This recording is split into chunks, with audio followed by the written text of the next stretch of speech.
이런 북이스라엘, 남유다, 북이스라엘, 그죠? 북이스라엘 왕들 중에 아합보다 불경건한 왕은 없었습니다.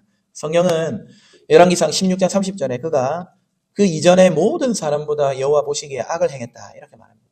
그는요 나라를 분열시켰던 주범이 여로보암 아닙니까? 여로보암 때에 분열되지 않습니까? 그 죄를 가볍게 여겼고요. 또 불신 결혼을 했고 심지어 바알을 수입하고 예배했습니다.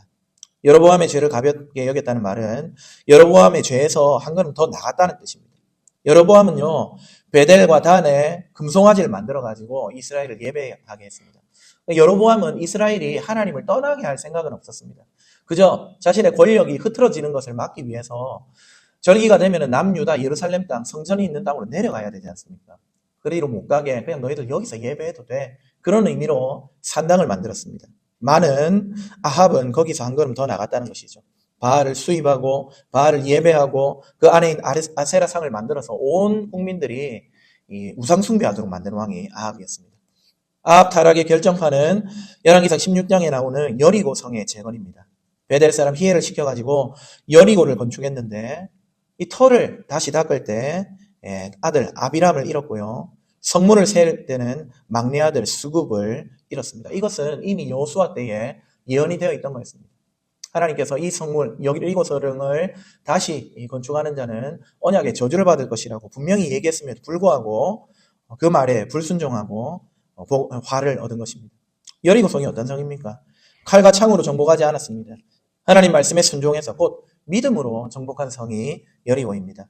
그러니까 무너진 여리고 성을 보면서 하나님 나라는 믿음으로 들어가는 것이구나. 하나님 의지하는 것이 우리에게 구원이구나. 이걸 가르치는 것이기 때문에 손을 대면 안 되는 것이었습니다.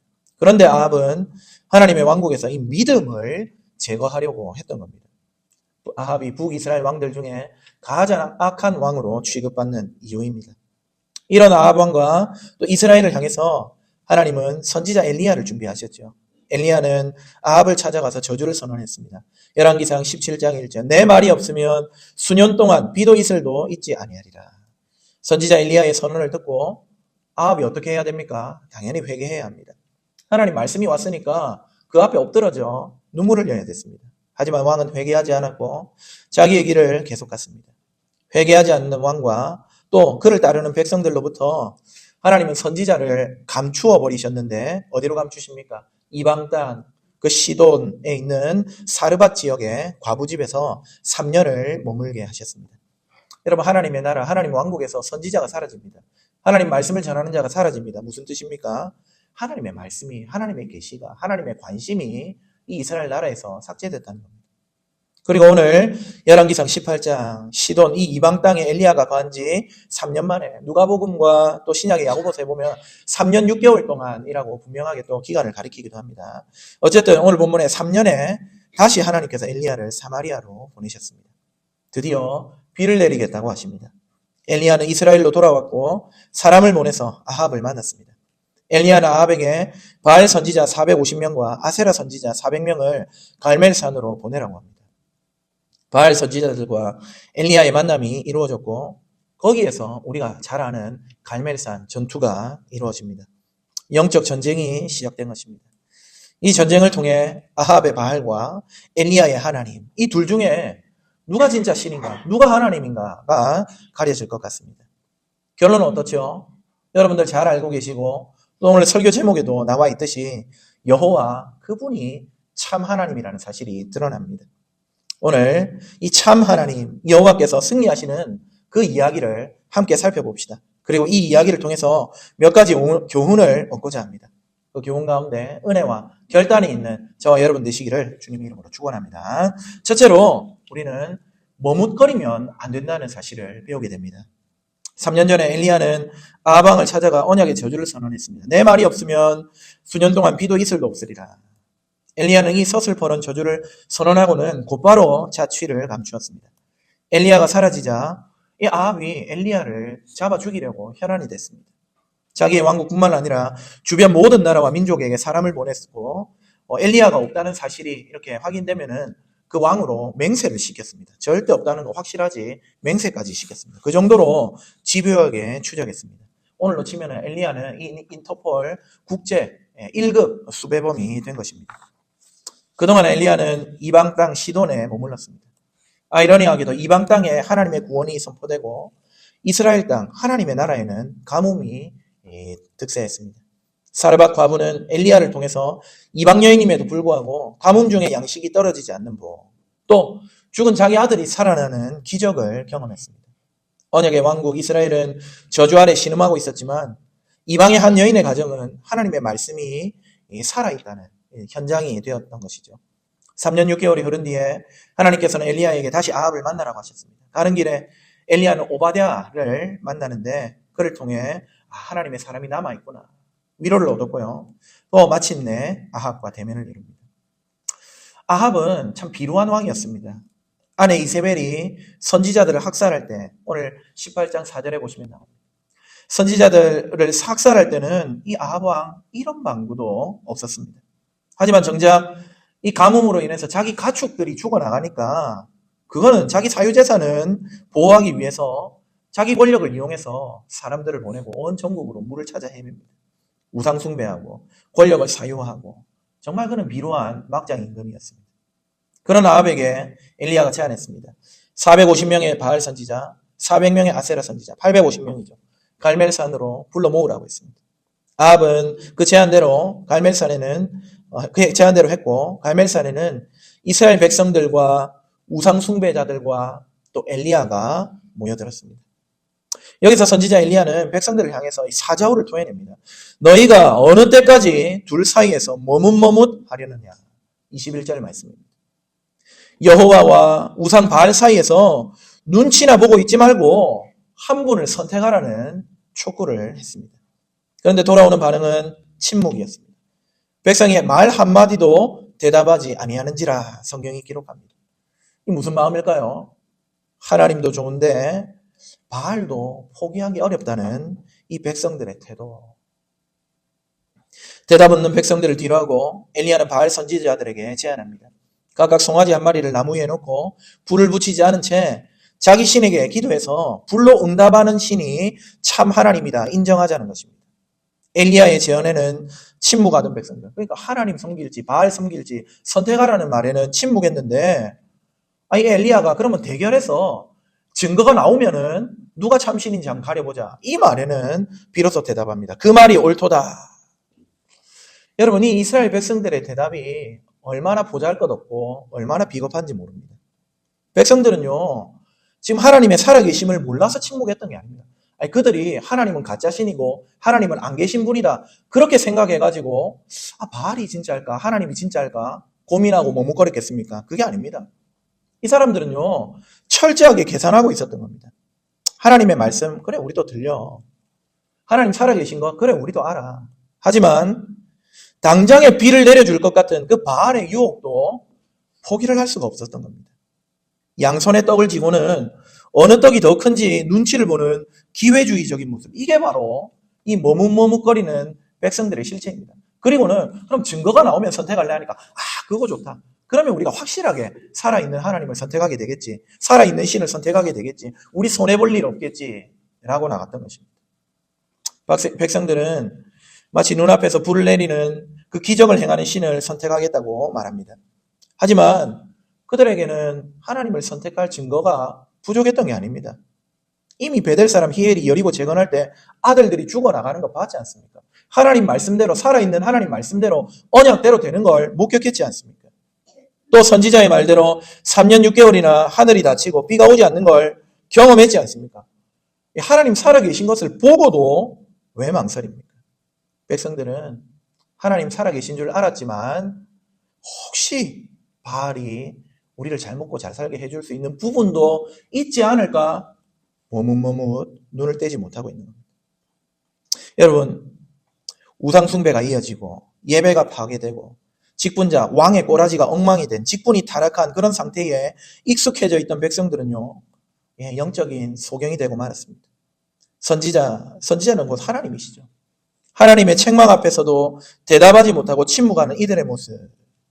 어쩌면 오늘 저와 여러분에게도 이런 모습이 있는지 없는지 한번 살펴보아야 하는 그런 모습입니다.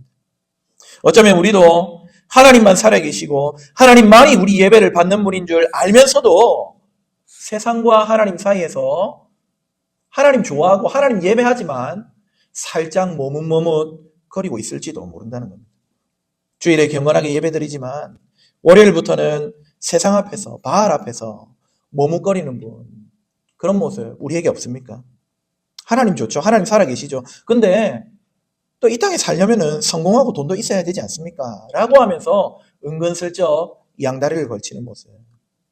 교회에서는 열정적인 성도인데 가정이나 직장에서는 불신자와 다름없는 가치관으로 살아가고 있는 모습.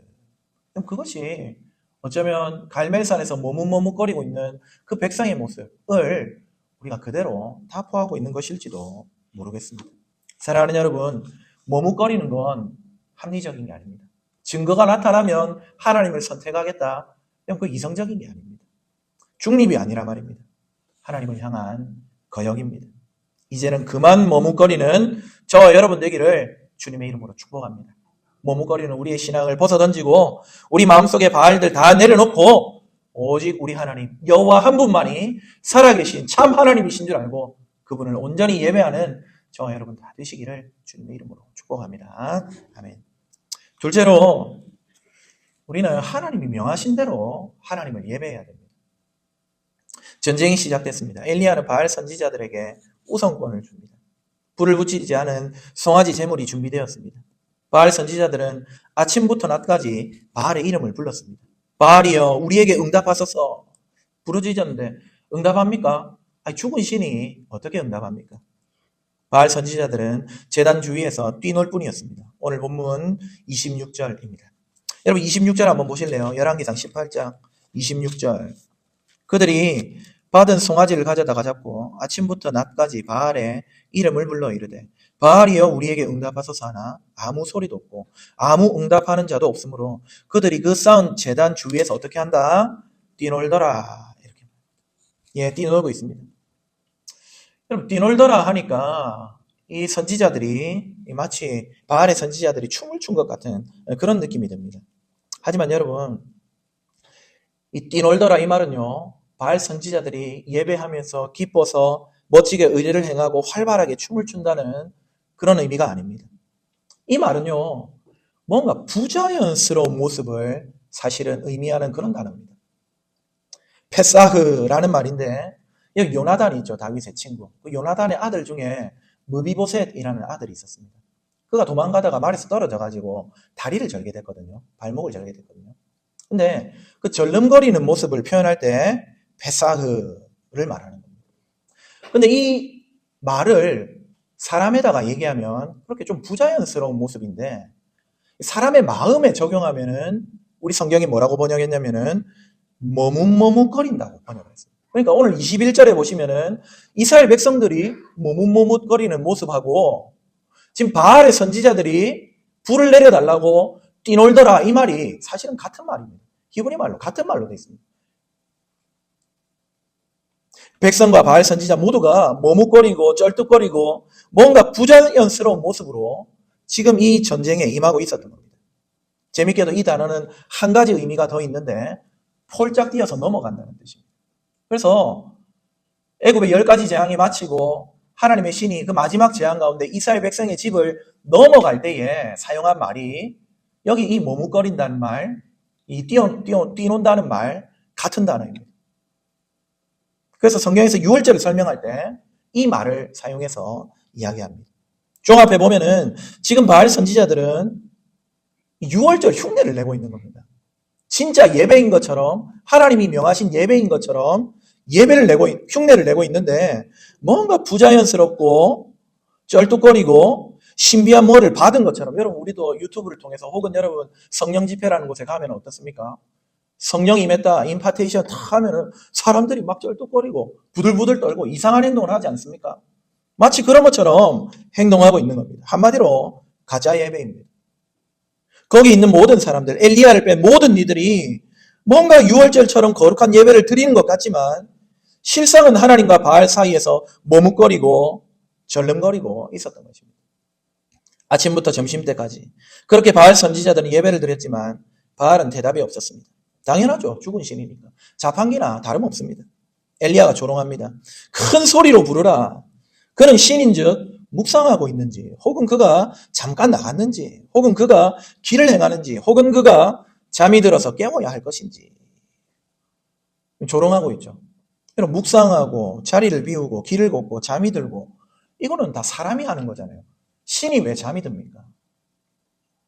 인간의 모습이지 이 하나님 신의 모습이 아닙니다. 바알은 사람이 만든 신이라는 겁니다. 바알이나 혹은 바알을 섬기는 너희들이나 똑같다. 둘 다 사람이 만든 거고 인간에 지나지 않는다. 피조물에 지나지 않는다. 조롱하고 있습니다. 이런 엘리야의 조롱에 바알 선지자들이 전력을 다합니다. 우리식으로 말하면 최선을 다해서 예배합니다. 열정, 열심, 신령과 진정으로 예배합니다. 하지만 결과는 끔찍한 모습이죠. 큰 소리로 부르고 피가 흐르기까지 칼과 창으로 자해합니다. 그들은 미친 듯이 떠들어 저녁 소재 드릴 때까지 그런 행동을 반복했습니다. 여러분, 모인 사람은 850명이지만 그쪽 선지자들 대결에 임한 사람들은 450명인 것 같습니다. 450명 결코 작은 숫자가 아니죠. 여러분 450명이 단체로 소리를 지르고 쩔뚝거리고 그러다 안 되니까 자기 몸을 자해해서 피가 흐르고 유혈이 낭자한 모습을 한번 상상해 보십시오. 생지옥이 지금 이 갈멜산 위에서 펼쳐지고 있습니다. 그러나 결과는 자명합니다. 바알은 아무 대답이 없습니다. 성도 여러분, 이 아합 시대의 비극은요, 다른 게 아니고 하나님을 예배한다고 하면서 하나님을 섬긴다고 하면서 자기들 방식대로 자기들이 좋게 여기는 방식대로 즉 바알의 방식을 교회 안으로 들여온 것에 있었습니다.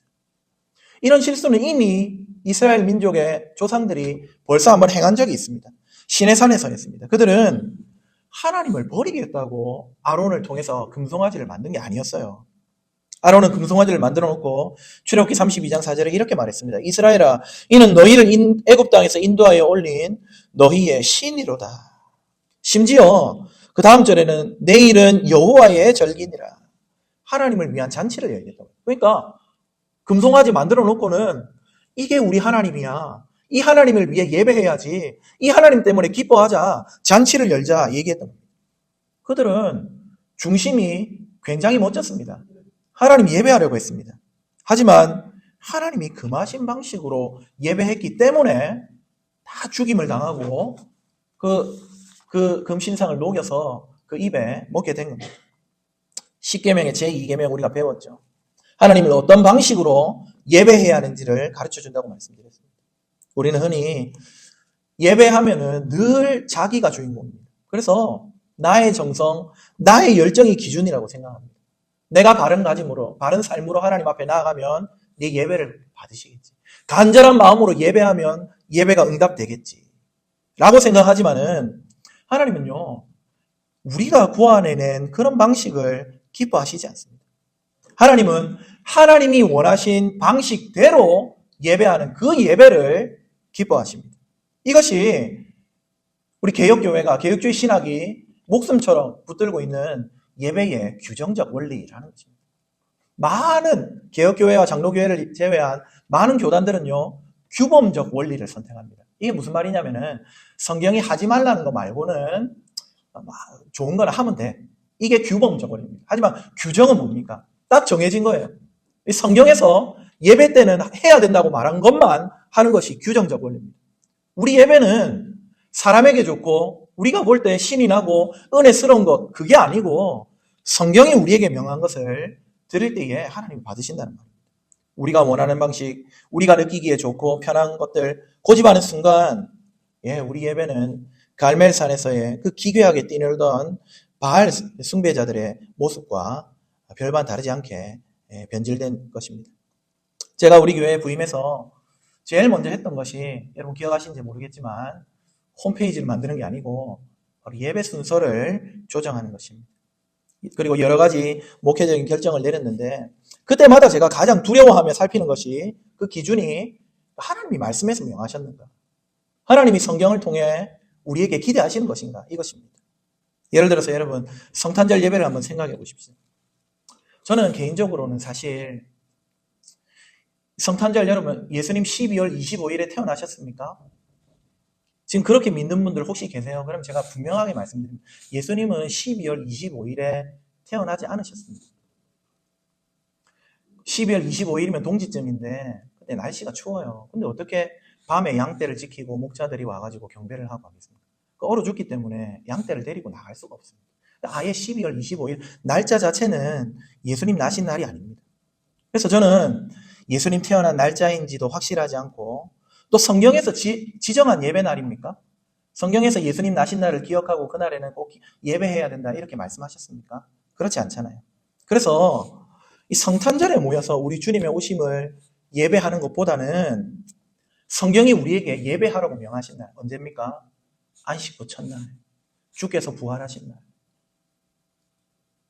그날을 기념하여서 그날에 우리 주님이 오심을 우리가 생각하고 기념하고 예배하는 것이 더 좋다고 판단해서 주일에 성탄 감사 예배를 드렸던 것입니다. 그거는 절대로 저의 개인의 취향이나 편의를 위한 것이 아니었습니다. 이런 것뿐만 아니라 목회와 관련한 여러 가지 사안들, 특별히 예배를 결정할 때는 늘 세 가지를 고민합니다. 첫째는 신학적인 혹은 성경적인 근거가 있는지, 둘째는 교회 역사적으로 검증이 되어 있는지, 셋째는 우리 교회의 현실적인 상황에 적합한지. 결코 그냥 하는 것이 하나도 없었습니다. 성경이 말하는 대로 예배해야 하기 때문입니다. 우리가 매주일 드리는 예배 순서, 제가 부임하기 전과는 조금 달라졌지 않습니까?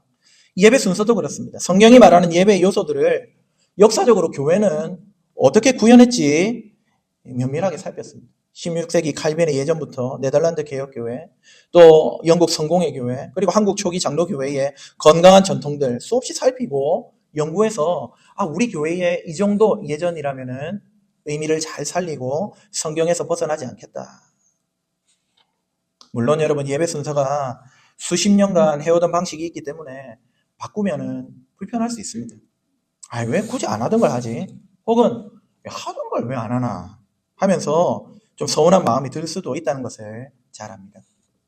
하지만 우리가 경계해야 할 것은 우리의 경험, 우리의 느낌 이런 것들이 아니죠. 이런 것들은 예배의 기준이 아닙니다. 우리 소견에 옳은 대로 행하면은 자칫 하나님을 위한다는 명목하에 바알의 예배로 흐를 위험성이 다분한 것입니다. 부족해 보일지라도 적어도 예배와 목회에 관하여서 이 앞에서 목사가 제안하고 세워가는 것들은 성경과 하나님 말씀, 성경과 교회의 전통에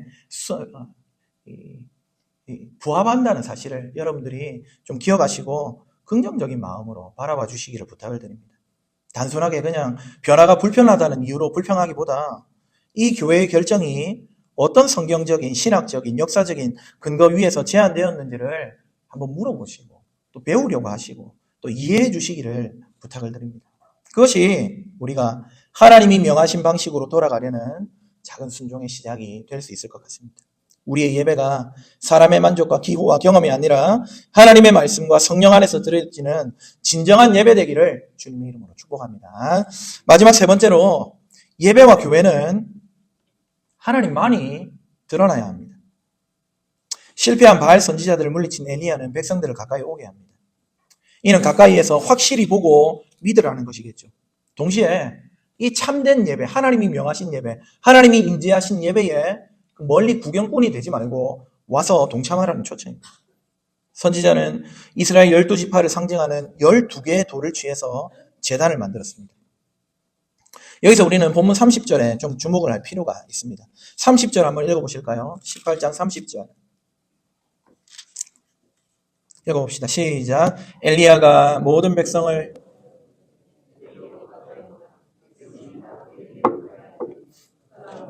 여호와의 제단을 수축하되.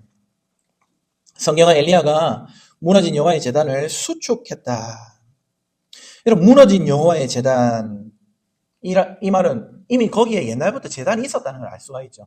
갈멜산에 예전부터 하나님을 예배하던 제단이 있었다는 뜻입니다. 근데 그 제단이 무너져 버렸죠. 예배가 사라져 버렸던 겁니다. 이스라엘 왕국의 영적 상태가 처참하게 무너져 내린 것처럼 제단도 무너져 있었고 예배가 부서져 있었습니다. 맞습니다. 이스라엘은 무너져 있었습니다. 북이스라엘은 더 이상 솔로몬이 지은 성전에서 예배하지 않았습니다. 그들은 여로보암 왕이 만든 베델과 단의 제단으로 장소를 옮겼고요. 이제 아합 왕은 그것도 모자라서 사마리아에 바알을 위한 제단까지 만들었습니다. 하나님의 왕국에서 참된 예배가 파괴되었습니다. 그렇게 파괴된 예배를 지금 엘리야 선지자가 다시 수축하고 있습니다. 갈멜산에서 예배가 재현됩니다. 엘리야는 여호와의 이름을 의지해서 제단을 쌓고 도랑을 만든 다음에 송아지 제물을 낳았습니다. 그리고 4개의 통에 물을 부어서 3번이나 반복해가지고 붓습니다. 제단 주위로 물이 12번이나 부어졌고 흐른 물이 도랑을 가득 채웠습니다. 그럼 사실 엘리야가 제안한 이 대결의 방식이 뭡니까? 하늘에서 불을 내려서 이 소 제물을 태우는 신이 진짜 신이지 않느냐, 그거 우리가 가려내자, 이거였잖아요. 불이 타는 게 지금 대결의 핵심이지 않습니까? 그러면 엘리야의 행동은 비상식적입니다. 불이 잘 붙도록 준비해야 되는데 반대로 물을 어디까지 부어가지고 불이 붙지 못하도록 방해하고 있습니다. 그러나 우리는 여기서 선지자가 세운 제단이 본래 무너져 있었다는 사실을 기억해야 됩니다. 제단에서 물이 흘러서 주위를 가득 채우는 이 광경은 산 위에 건설되었던 에덴 동산을 떠올리게 합니다. 에덴 동산에는요, 물 근원이 있어가지고 거기는 물이 막 넘쳐 흘러서 다른 곳으로 흘러 들어가고 있었습니다. 그리고 거기서 흘러나온 4강이 세상의 문명을 일으키게 하는 그런 강들이 되고 있었지 않습니까? 참 성전이 파괴된 자리에 무너진 제단을 재건하고 진정한 생수가 흘러넘치는 모습을 지금 일부러 상징적으로 물을 계속 부으면서 보여주고 있는 겁니다. 이야기는 계속 이어집니다. 엘리야는 언약의 하나님께 기도하며 3가지를 간구합니다. 조상들의 하나님이 진정한 우리 하나님이시라는 것, 또 자기는 그분의 종이며 지금 하는 모든 일들이 주님 말씀에 순종해서 행하는 것이라는 사실을 백성들이 알게 해달라고 청원을 했습니다. 이 간절한 요청에 하나님이 어떻게 하시죠? 응답하십니다. 하늘에서 불이 내려오고 번제물과 나무뿐만 아니라 돌과 흙까지 태우고 도랑의 물까지 다 핥습니다. 불이 제단에 임했다. 이 말은 성경에서 자주 등장하는 모습이거든요. 이거는 여기가 바로 하나님 계신 곳이다, 여기가 바로 하나님의 집이라는 증거입니다. 여러분, 성막이 처음 지어지고 제사 드렸을 때 어떻게 됐습니까? 불구름 기둥이 임했습니다. 불기둥이 와가지고 거기를 완전히 막 태울 것처럼 불길이 올라갔었습니다. 솔로몬 성전이 지어졌을 때도 그랬습니다. 예배가 시작되는 거룩한 신호였고 하나님이 이곳에 임재한다는 모습을 백성들이 모두 목격하게 됐습니다. 백성들은 드디어 엎드려 예배하기 시작했습니다. 그리고 백성들은 여호와가 참 하나님이시라고 고백했습니다. 39절 말씀입니다. 여호와 그는 하나님이시로다. 여호와 그는 하나님이시로다. 이 외침은 허겁지겁 놀라가지고 자기도 모르게 툭 튀어나온 그런 비명이 아닙니다. 이 말은요, 이 말 역시 성경에 보시면 이스라엘 역사 가운데 자주 사용되는 아주 격식 있고 장엄한 송영의 문구입니다. 하나님을 찬송하는 아주 정형화된 그런 구절이라는 겁니다.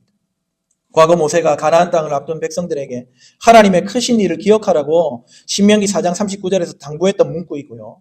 또 여호수아가 세겜에서 백성들에게 오직 나와 내 집은 여호와를 섬기겠다 선포하니까 백성들도 화답할 때에 여호와 그분이 하나님이십니다, 이렇게 고백을 했습니다. 이스라엘 백성들은요, 하나님이 자기들에게 큰 일을 행할 때마다 다른 찬송을 한 게 아니라 여호와 그분은 하나님이십니다, 이 말을 늘 고백하며 노래를 불렀던 것이죠.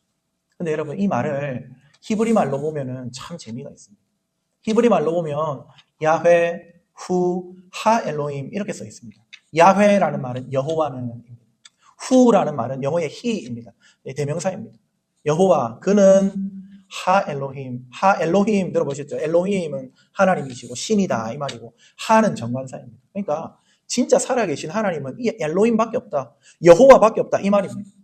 야훼 후하 엘로힘, 여호와 그분 진짜 하나님, 이 말로 지금 하나님을 찬송하고 있습니다. 여러분 가만 보시면은요, 여기에는요 찬송하는 주체가 있습니까? 내가 주님을 높여드립니다, 내가 있습니까? 혹은 주님을 찬송하겠습니다 하는 동사가 있습니까? 찬양이라는 말이 있습니까? 아무것도 없습니다. 오직 자기 백성을 위해 지금 역사하시고 그들 가운데 능력을 베풀고 계시는 크신 하나님의 이름 외에는 아무것도 없어요. 야훼 후하 엘로힘, 여호와 그분 참 하나님, 하나님 외에는 아무것도 없는 찬송을 이스라엘 백성들은 올려드리고 있었다는 것입니다.